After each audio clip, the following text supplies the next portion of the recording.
and players smiling. But Michael Jordan is not only the best basketball player, but he's the most exciting basketball player to ever play. Tatum fires away, pumps it in, 51 for Jason Tatum. The Big Three NBA podcast is powered by Prizepicks.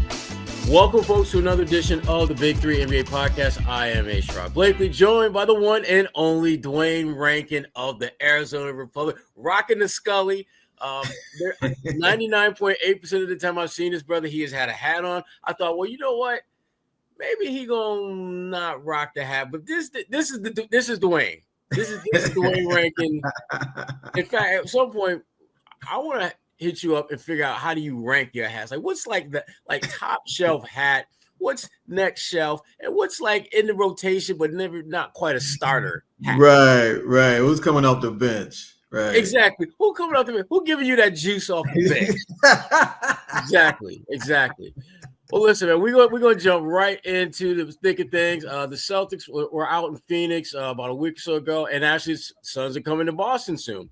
But before we kind of get too deep into that, I wanted us to talk a little bit about just kind of where both the Celtics and the Suns stand right now. The Celtics, they've pretty much locking up that number 2 spot in the East. And they're having a strong March that included that 30-point win at Phoenix, which again, I'm still kind of shaking my head over how the hell did that happen. And I was listening to some comments after the game, and Kevin Durant called the loss demoralizing. And you know, Duane, when you think back to that loss, because I mean, Phoenix has had some kind of mind-numbing losses, right. But how did that one stack up to some of the bad losses they've had this year?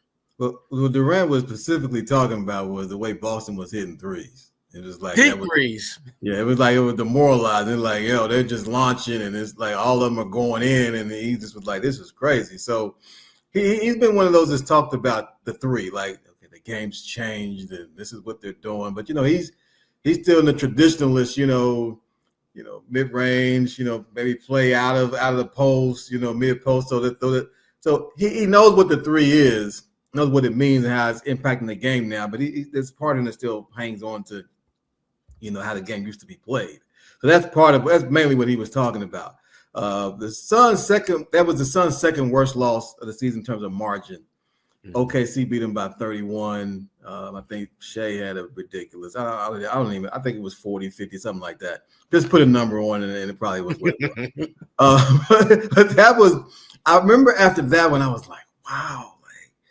Like they had no answer for Shea. This one felt like man, like they had a little run going. They had won 4 in a row, and then what was so funny about it was, I shouldn't call it funny, but Jason Tatum, it was like I thought Mazzulla was playing games. You know what I mean? Like he pretty made him questionable. I'm like, he's not playing. You know what I mean? Like he's just not. But he upgraded him, and I'm going to playing games. You know what I mean? They want to make Phoenix prep right up into the clock. You know what I mean? And so Tatum didn't play, obviously. Showed up in Duke gear in the state of Arizona, by the way, as they played him in the Sweet 16. Ballsy. I think that was intentional. Low-key troll. Right, Shout out to Jason Tatum for the low-key troll respect. I think that was intentional. And then they go out and just come out just banging three. They got Nick Richards all over the place. He don't know who to guard. He's in the paint stuck. Porzingis bombing, Horford bombing. And it was like, wow, that 4-game win streak doesn't even feel like it. That's how bad the loss was. It just felt like it didn't even happen. And on top of that, snowbirds in Phoenix means you will see fans from other teams deep in the stands, and that's what Boston was. And they were cheering, and it was loud, and it was "Let's go Celtics," and you were like, "Wow, that's got to be a tough pill to swallow, man." When you at the crib, and folks that you invite in your crib get more love than you do. Yeah, it was just like, I mean, then Hauser started hitting threes. I mean, it just went on, and it didn't stop. It didn't. I mean. Right. They had like 17 threes, like midway through the third quarter at that point. And you're like, you're going to look at the numbers like, okay, how many threes are they average? Because then you're wondering, like, okay, is this normal? Is this normal or what? And then you see, okay, yeah, it's normal, but not through like 3.5 quarters. Right. And so, yeah, it was rough. That's rough. Well, the bad news is they caught that big fat L, obviously. Yes. But to your point, as you touched on, they have been playing a little bit better. They have been winning games at least. Right. And even now, they're still in the play-in hunt. I think they're a game behind. They're in 11th place, and they're a game out of Dallas, and I think there's the other. What's the Sacramento? Game and a half behind Sacramento. Yeah. Right. So they're still in the mix, and there's still enough games where they can do some things. March was definitely a kind of a topsy-turvy month for them. But I guess the thing I'm trying to get a sense from you, Duane, is how the hell can you kind of rationalize this Jekyll and Hyde that we're seeing? Because when you look at the fact that they got three of the most dynamic scorers, now obviously they haven't played a lot together because of injuries and et cetera. Okay. But it just seems like there has to be some rationale why they're so up and down, like so dramatically up and down this season. What's your take on that? I just think that, part of it is, looking at Bill right now, he's missed like 6 games here. Will he play tomorrow? Don't know. The report will come out here in another 9-10 minutes. But the reality is that you've got this new coach that wants to play this defense, guard your yard, and they just don't have the dogs to do that. Giannis is not coming through that door. Right, they just don't have. Drew Holiday ain't coming through that door. Right. No, they don't have the dogs to play like that. So then they've been making these adjustments all year, like the rotations, making adjustments all year. Like he played the rookies, then he doesn't play them, and he plays Bowl, then he doesn't play him, and they trade Nurkic, they bring in Richards. They play Plumlee for a stretch. Now he's not playing.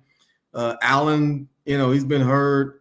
O'Neal, he goes stretches where he's starting, and they even had like over 26, 27 different starting lineups. It's an insane number of lineups that they've had. And then on top of that, like Devin and Kevin, like you're watching the games, you're like, okay, Devin's having the ball because Devin basically has become the point guard. Like Tyus Jones. He came in. He's supposed to be the answer. Right. He turned out to be the backup, off-ball, shoot threes, point guard. That's where it is. And it's like they're starting a two-way player at point guard because Bill's out. They're starting Colin Gillespie, who actually he was the best player they had on the floor last night against Minnesota. 22 points, 10 assists, 5 rebounds, 1 turnover. 9 of 11 from the field, 4 or 5 from 3. Minnesota was like, you know what? You can have 30 if you want. We're not gonna let this other guy do it. All right.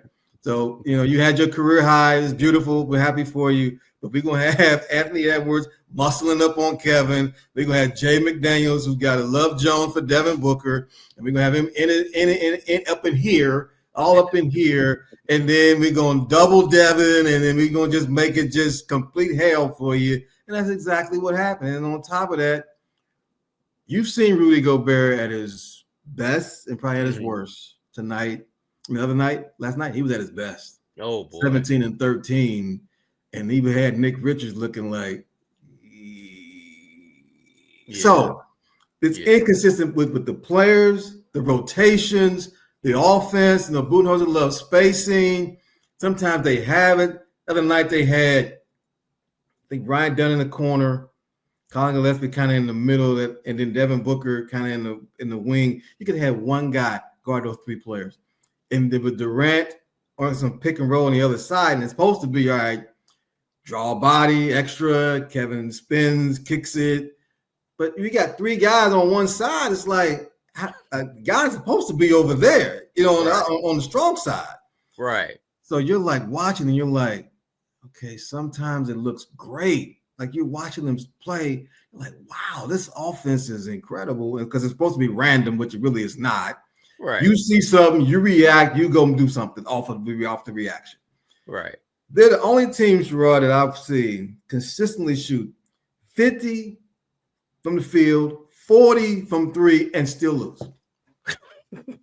How does that happen? Because they got turnover issues. They turn the ball over at an alarming rate. Kevin turns it over. Devin turns it over.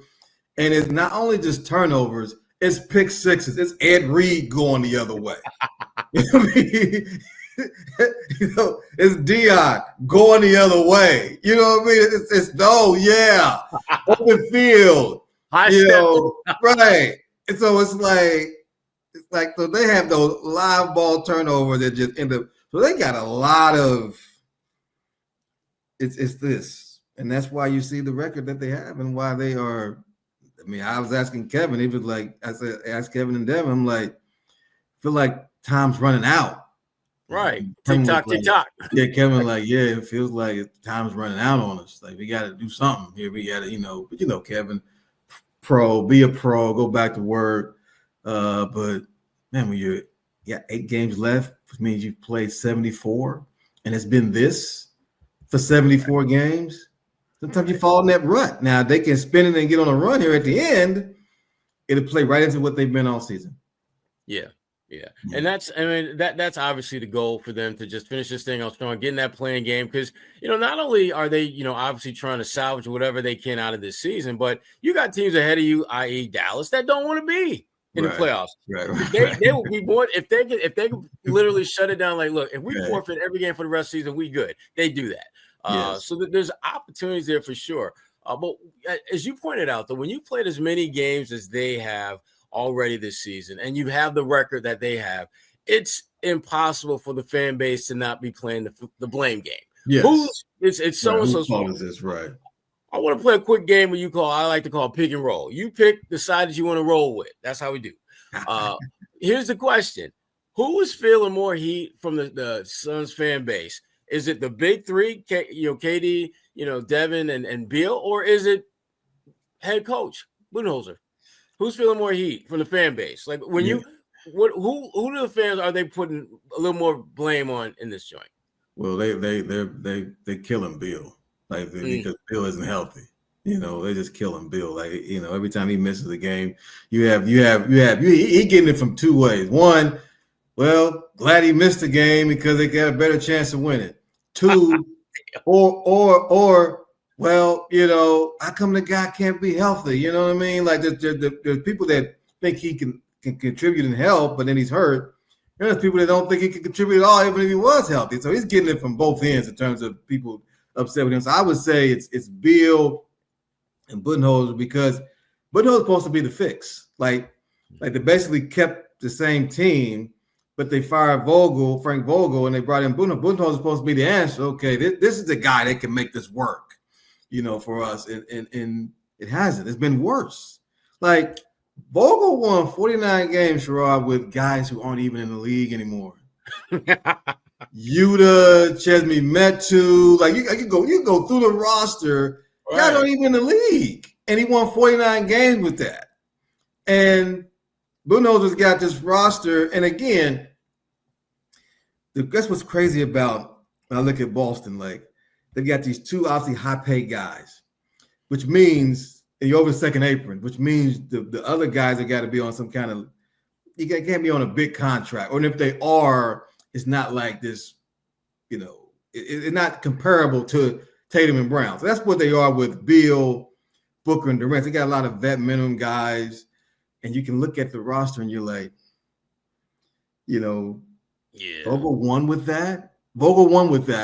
And then now Budenholzer isn't winning with that. So he's catching flack just as much as Beal.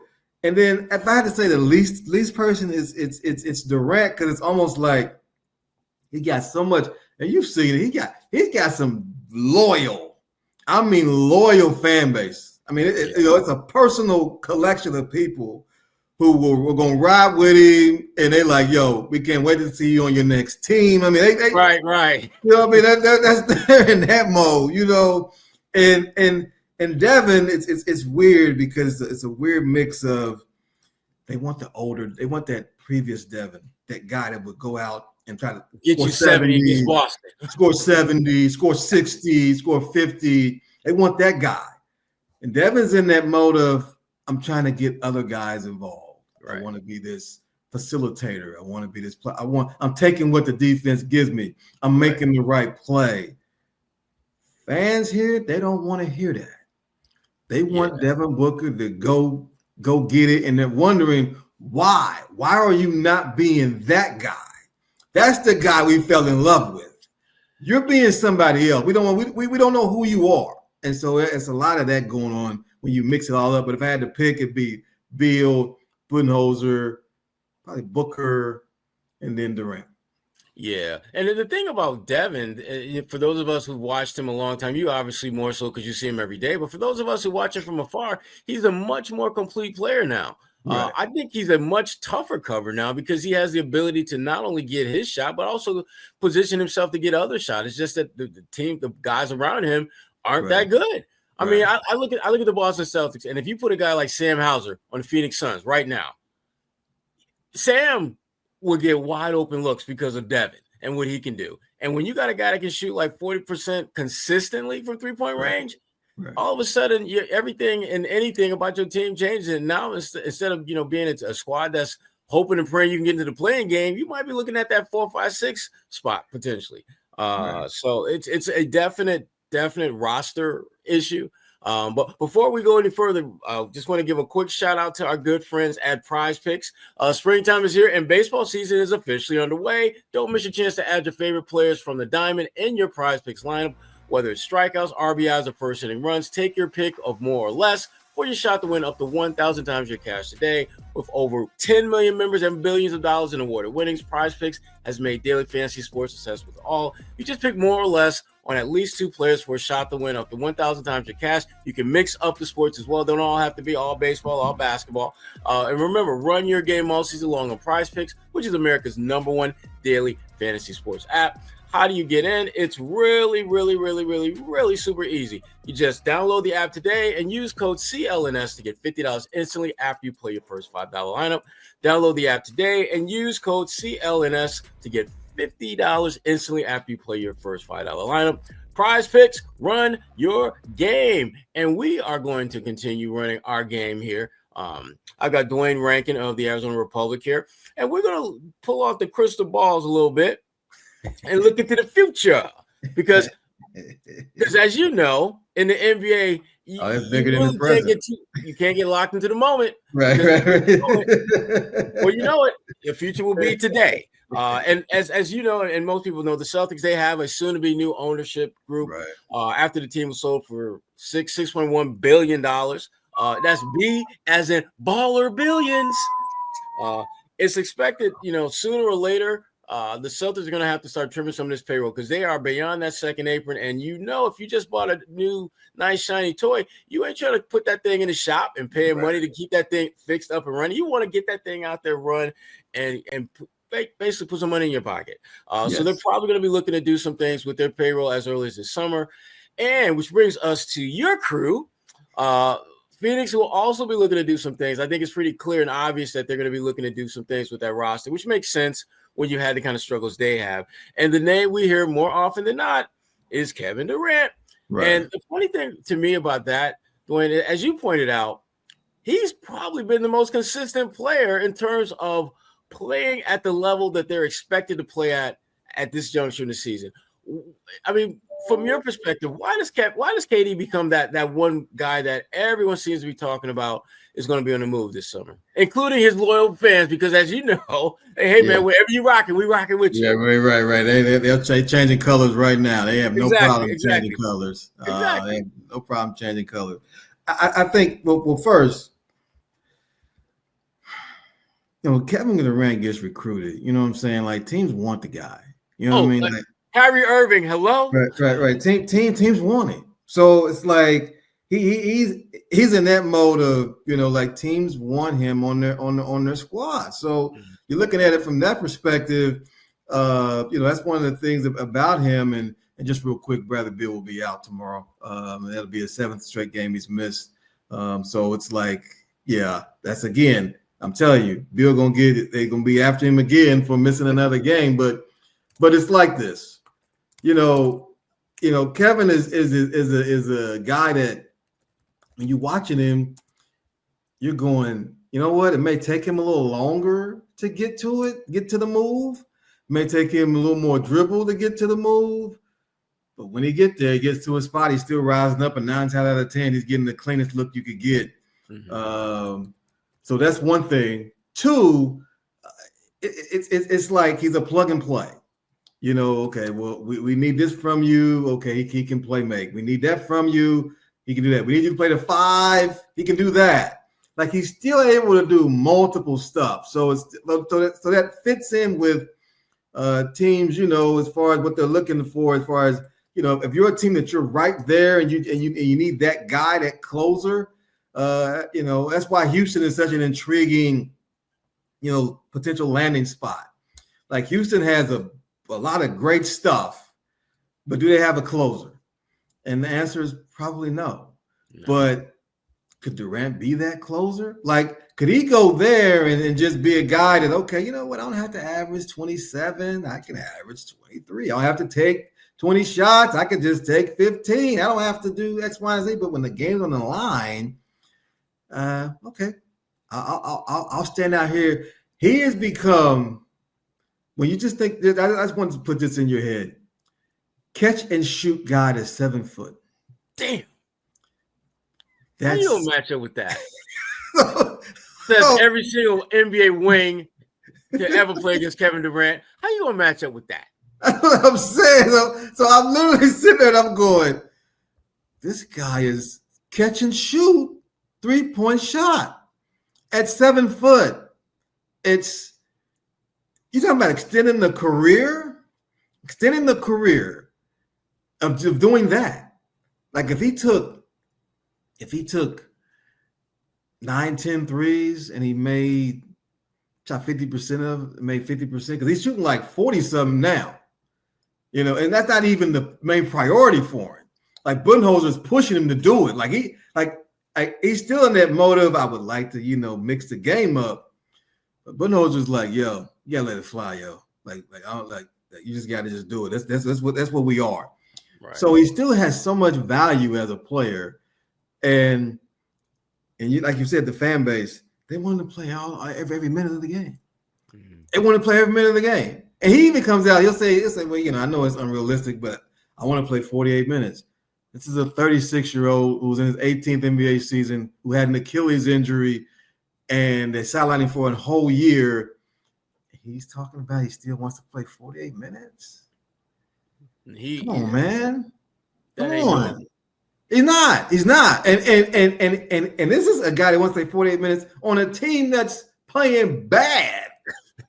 We ain't talking about playing 48 for like Cleveland or right. We ain't talking about OKC, Cleveland, right. Boston, Houston. So we're not talking about those teams. We're talking about for a team that is 11th and may very well miss out on the play-in, not the playoffs, Sherrod. The play in, and he's talking about after a loss. I feel like I'm always hot. I'm always hot. Let me do me. Let me go. Let me show you. Let me do me. I'm Kevin Durant. Let me show you what I do. It's like, and you're going, I can't even argue that. Right. Like last night, Sherrod, he comes out of the game first quarter, and they're down 12. And I thought it was going to get out of hand, but him and Edwards collided, and Edwards missed like the whole second quarter. So that was a window right there. Right. Okay. Play Kevin and Devin, at least play Kevin more than 3 minutes. Right. In the second quarter, him and Devin play a total of 2 minutes and 46 seconds together in the second quarter. That should have been, let's cash out right now, right, and let's try to get the lead with Anthony Edwards somewhere getting his nose reconstructed. Right. So when he came back out in the third quarter, I'm like, oh no, like this, they in trouble, and they were.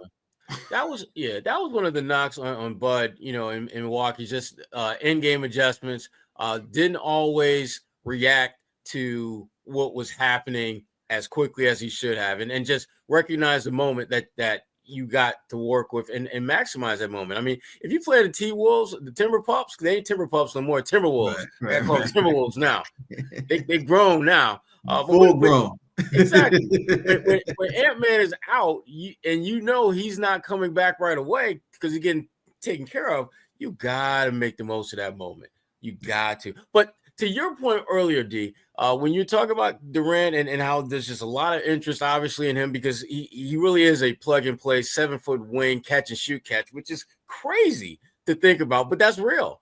At some point, Phoenix has to, I think, look at what exactly can you get for him. And my question to you, are they thinking that they could get something similar to like the Luka deal where you get like an established all-star, maybe a pick and a rotation guy, or are they just going to try to level up and try to do what my man Danny Ainge did and get like the Gobert package, which, again, say what you want about Danny Ainge, but Danny Ainge is not going to leave you feeling good about getting over when you deal with him. So, how do you think the Suns are going to handle KD if they decide to move him, which it looks like all likelihood is probably going to be the case this summer? Yeah, look, all signs are pointing that they're going to move him.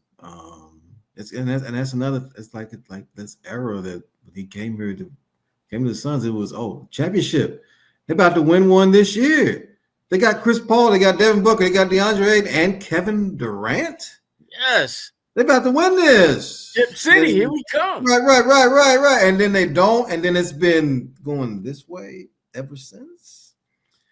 3 coaches. Again, I could go on and on. As far as what they're going to do with Kevin, what they could get back, it's a couple of deals. One, try to get your picks back. Ishbia doesn't seem like a guy that values the picks in terms of actually picking players. Takes picks, and then he trades picks to get something in return, a player or whatever. So that seems to be his MO. Like he doesn't want to, he's not into the rebuild mode. He's not into that mode. He wants to stay at a certain level to compete for a championship.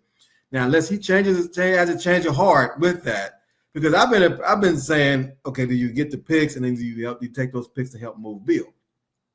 Because if you move Bill, then you really getting under the apron.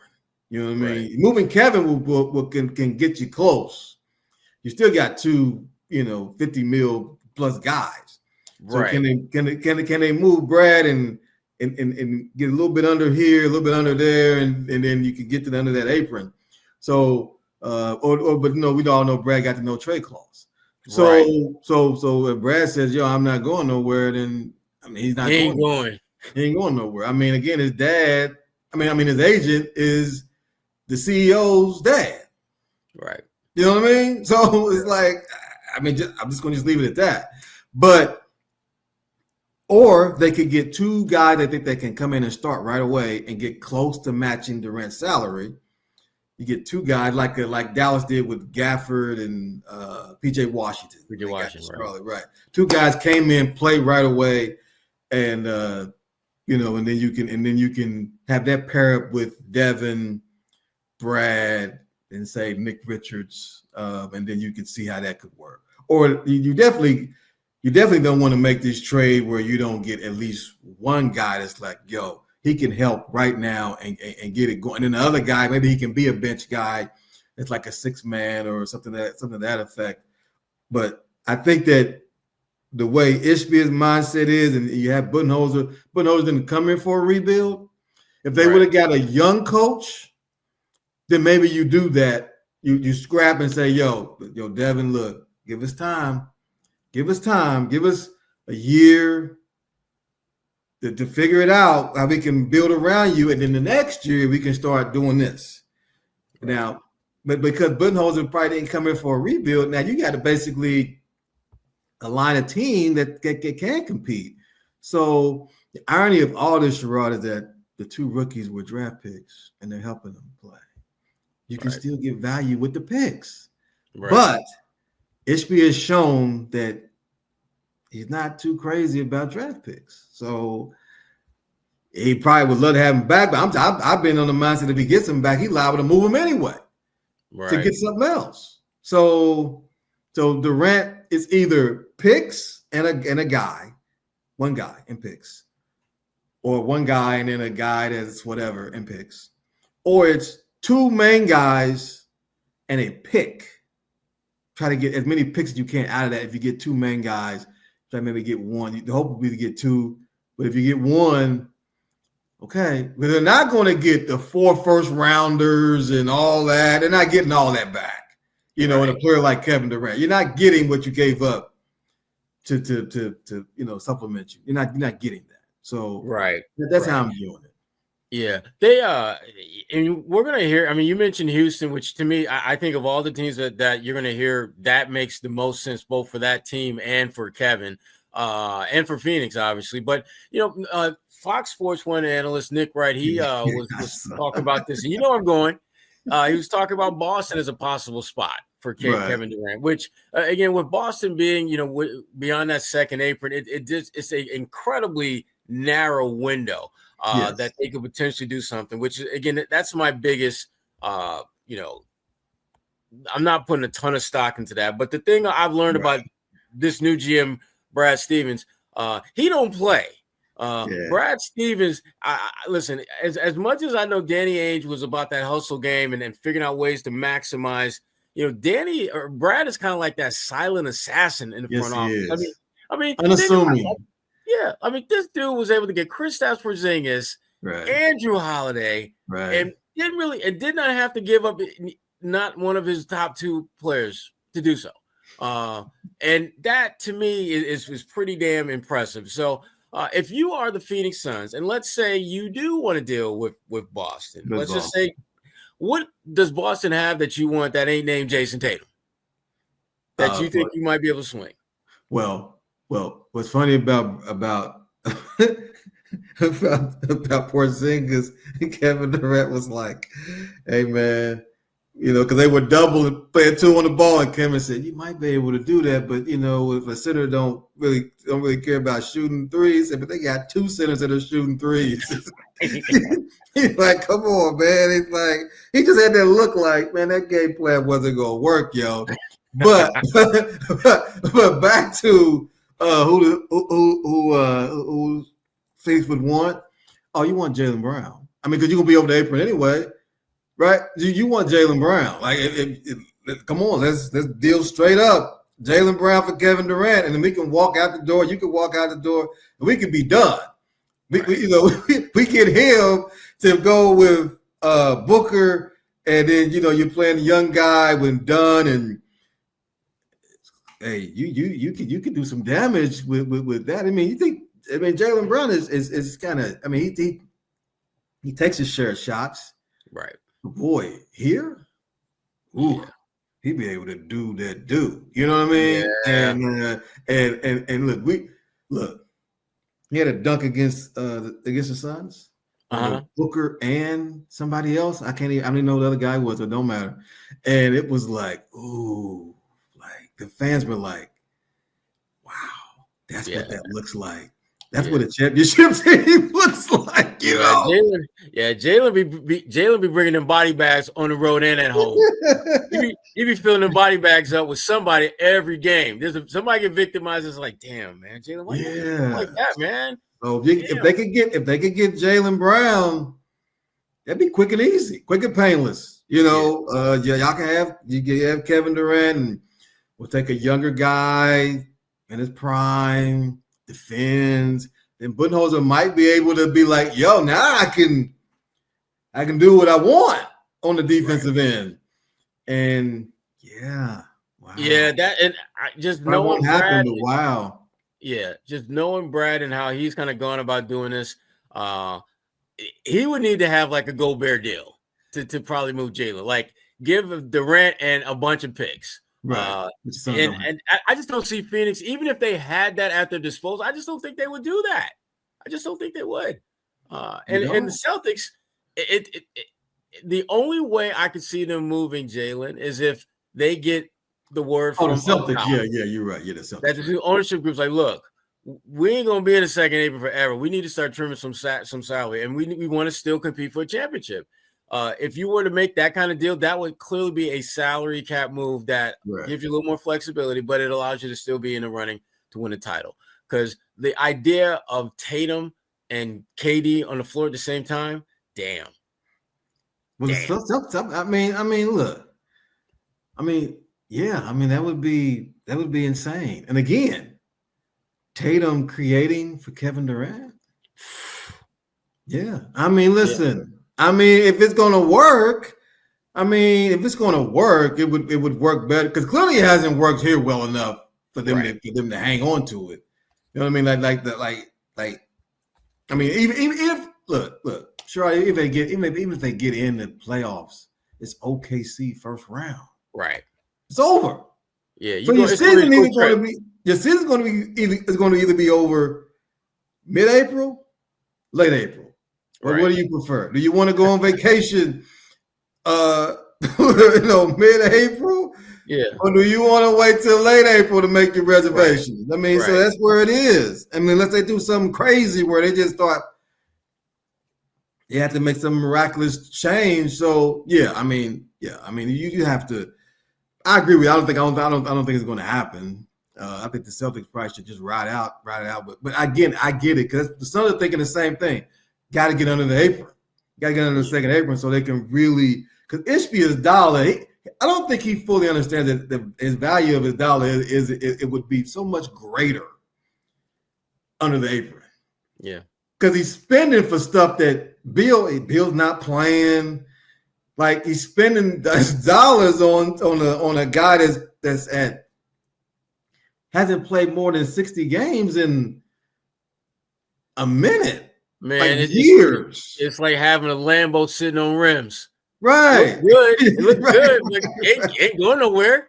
It's just sitting in your driveway, chilling. Come on.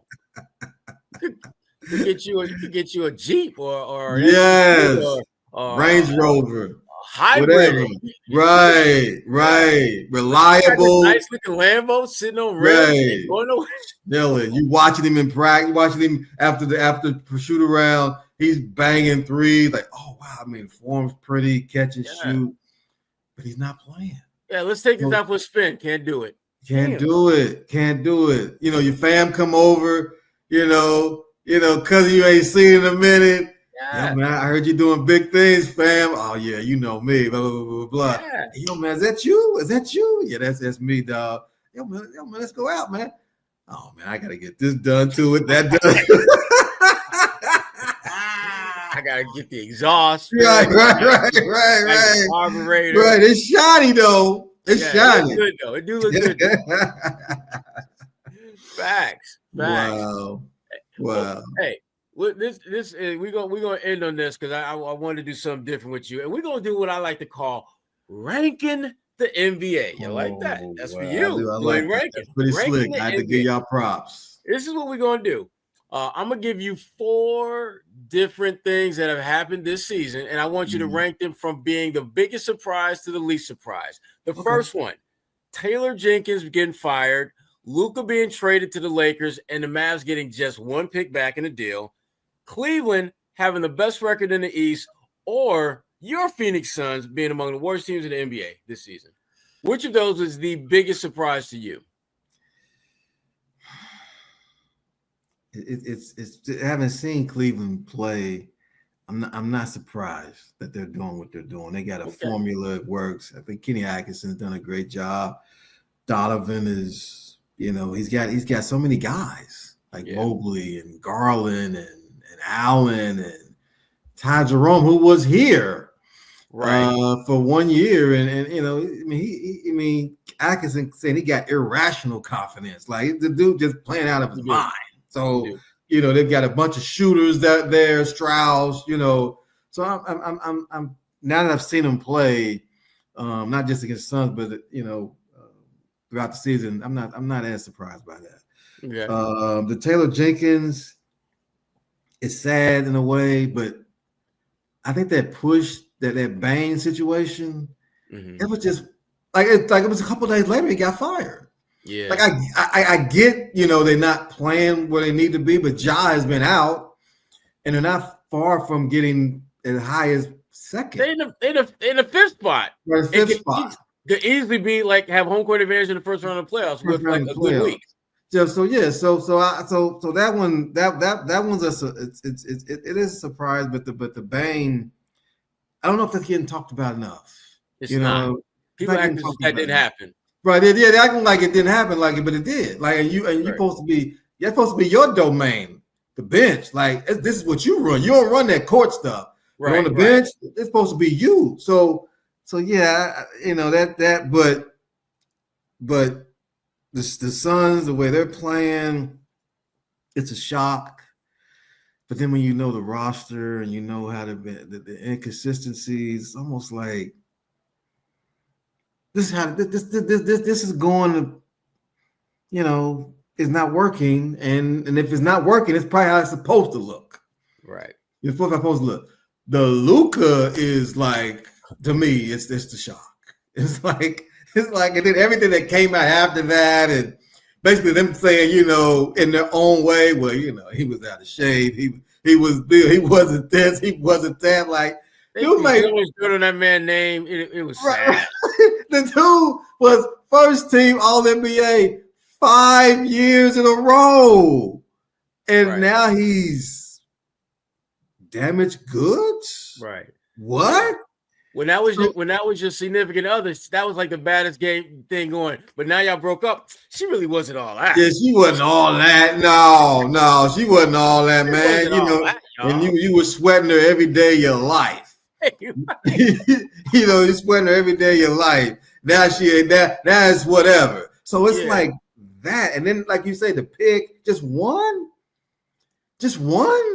right? For Luka, like. I mean, it just that to me, it was so crazy because obviously the Suns were playing that night. So I'm asking Devin and Kevin, and Devin's like, "Yo, man, they always working behind the scenes. Everybody's name is out there. He said this guy was supposed to be untradeable, so everybody now." On alert, yo! They always, as he put it, they're always talking about you. So that was his spin. And then Kevin was like, basically, he said, "It's giving team liquid courage." Like now they allow, everybody like, yo, I don't like how this is going. I'm trading my best player. I don't like how that's going. And then they wound up that being part of his deal, almost like he forecasted the whole thing. You know what I mean? So that has got to be by far the biggest shock. I mean, I think decades from now, people are gonna be looking back at the NBA thinking like, what the hell was that trade for Luka about? Right. I'm waiting for the 30 for 30 special where they get to the real deal, because there is going to be like something that's going to come out and down the road that's going to make us all be like, oh, that's why they did that. Wow. Damn, I can't believe that went down. Right. Yeah. Absolutely. Has to be Luka. Yeah. Well, look, man. Duane Rankin, the Arizona Republic, man. This has been great, man. We gotta definitely do this again. And next time you come back on, we definitely gonna have Rankin the NBA once again. That's gonna be our thing. And you take that thing with you when you go. But that's gonna be our thing when you come back on the podcast. We're gonna make sure that happens. Absolutely. I appreciate that. Always appreciate you as always. And I will. Yeah. I'm taking it from you because you my guy. I don't know if I would be doing that for somebody else. So yeah. That's my man. And before we get out of here, just another quick shout out to Prizepicks, the exclusive daily fantasy partner of CLNS Media Network. And folks, this episode, like all of our episodes, is available on all your podcasting apps. So just make that download so we can continue to provide this amazingly awesome free content for you all. And so again, I want to thank our guest, Duane Rankin of the Arizona Republic, one more time. Duane, I appreciate you, brother, as always. Yes, sir. Yes, sir. Hopefully that play-in game will happen, and then y'all can get to the big dance and at least get a taste of the playoffs. A taste. At least Kevin won't leave knowing that he didn't make the playoffs. Exactly. Because he definitely gonna be out.